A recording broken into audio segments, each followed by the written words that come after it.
बेगुनियापाड़ ग्राम रे check dam पानी सुविधा और एलआई पॉइंट को कार्यक्रम करने निमंते दाबी। भापुर ग्राम पंचायत बेगुनियापाड़ ग्राम रे चेक डैम पानी सुविधा और एलआई पॉइंट को कार्यक्रम करने युव चाषी सुभाष खटुआ और ग्रामवासी माने अभियोग कर ग्राम रे चाषी मानक पई पूर्वतन मुख्यमंत्री स्वर्गत विजु पट्टनायक 1990 मसीह एक उठा जलसेचन प्रकल्प को शिलान्यास करथिले हेले चिठा जलसेचन प्रकल्पटी संपूर्ण नष्ट हुई ग्रामवासी माने जमी रे पानी न पाई एवं एलआई पॉइंट को कार्यक्रम करने एक चेक डैम पानी सुविधारू जिला प्रशासन को ग्रामवासी माने अभियोग करथिले मध्य प्रशासन कर्णपात करुना तेणु युव चाषी और ग्रामवासी मानक अभियोग राज्य सरकार तुरंत एही एलआई पॉइंट समस्यार समाधान पाई मुख्यमंत्री को अनुरोध करिसेंती। प्रहलाद मुदलिंग रिपोर्ट मसीहा न्यूज। गोटे चाषी आम घर बेगुनियापाड़ आम ना नटवर खटुआ ये आमर पॉइंट आज्ञा 12/12/90 उद्घाटन होमें बसी आपको विजु पट्टनायक बाबू बसई आसिक आम बहुत उपकृत हो आसलु आमर पानी पंचायत है दिन ठू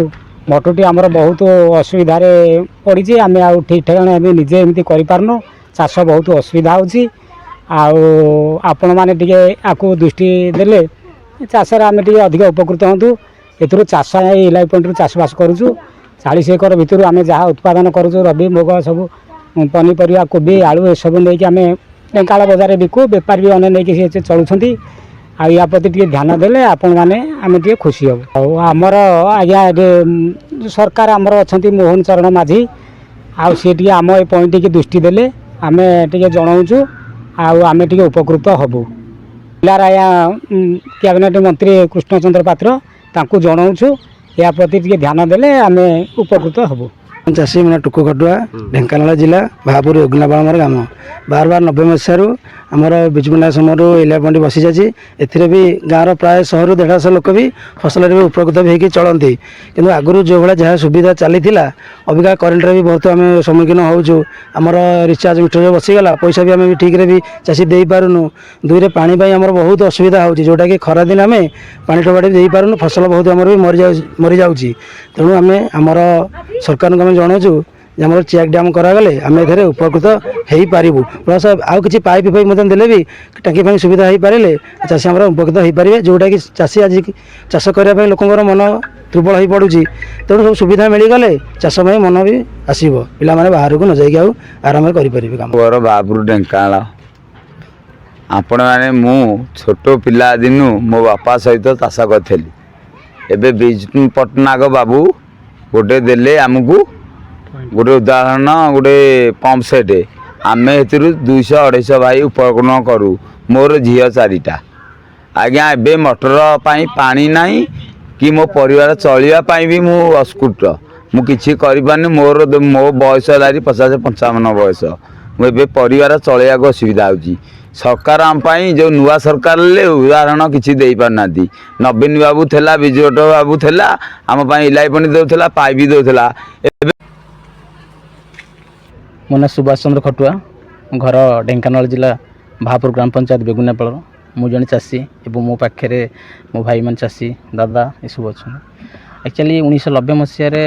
विजु बाबू जो मुख्यमंत्री थे मो गाँव में पाद रखिंट उठा जलसेचन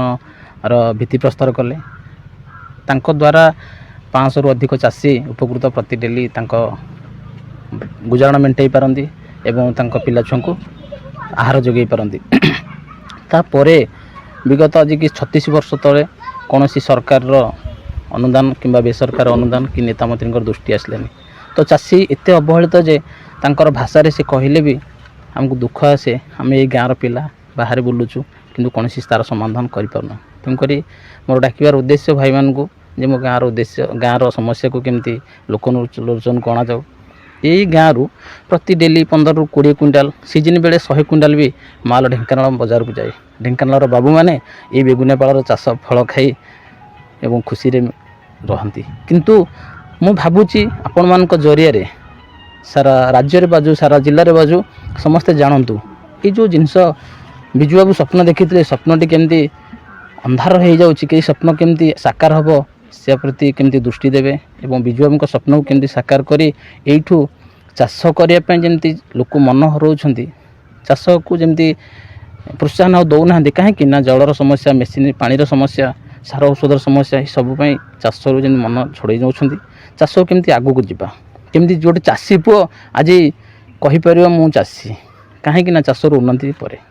ତ ବିଜୁ ବାବୁଙ୍କ ସ୍ୱପ୍ନ ସାରା ରାଜ୍ୟ ପାଇଁ ଥିଲା ଯେ କୃଷକଙ୍କର ସାଥୀ ହେଇ ସେ ଥିଲେ। ତେଣୁକରି ମୁଁ ଏଠି ମାନ୍ୟବର ମନ୍ତ୍ରୀ ମୋହନ ଚରଣ ମାଝୀ ମହୋଦୟ, ମୋର ଜିଲ୍ଲାର ମନ୍ତ୍ରୀ କୃଷ୍ଣଚନ୍ଦ୍ର ପାତ୍ର ମହୋଦୟ ଏବଂ ଆମର ପୂର୍ବତନ ବିଧାୟକ ସୁଧୀର ସାମଲ ମହୋଦୟ ସମସ୍ତଙ୍କୁ ନିବେଦନ କରେ କି ଏ ପ୍ରତି ଟିକେ ଧ୍ୟାନ ଦିଅନ୍ତୁ। ଆଉ ଗୋଟେ କଥା, 2012 ମସିହାରେ ଆମର ଏଠି ମଟରଟି ଚୋରି ହୋଇଯାଇଥିଲା। ମାନ୍ୟବର ପୂର୍ବତନ ବିଧାୟକ ଶ୍ରୀଯୁକ୍ତ ନବୀନ ନନ୍ଦ ବିଧାୟକ ଥିଲେ ଏବଂ ଚାଷୀଙ୍କର ଆପତ୍ତି କ୍ରମେ ସିଏ ସାଙ୍ଗେ ସାଙ୍ଗେ ମଟରଟି ଦେଇଥିଲେ। ତାଙ୍କ ପରେ ଆଉ କୌଣସି ଲୋକ କୌଣସି ଦୃଷ୍ଟି କି ନେତା ମଧ୍ୟ ଦେଇନାହାନ୍ତି। ତେଣୁକରି ଏଇଠି ଚାଷୀ ସମୂହ ଆମେ କହି ରଖୁ ଯେ ତୁମେମାନେ ଆମର ରାଜା, ଆମେ ଆପଣଙ୍କ ପ୍ରଜା।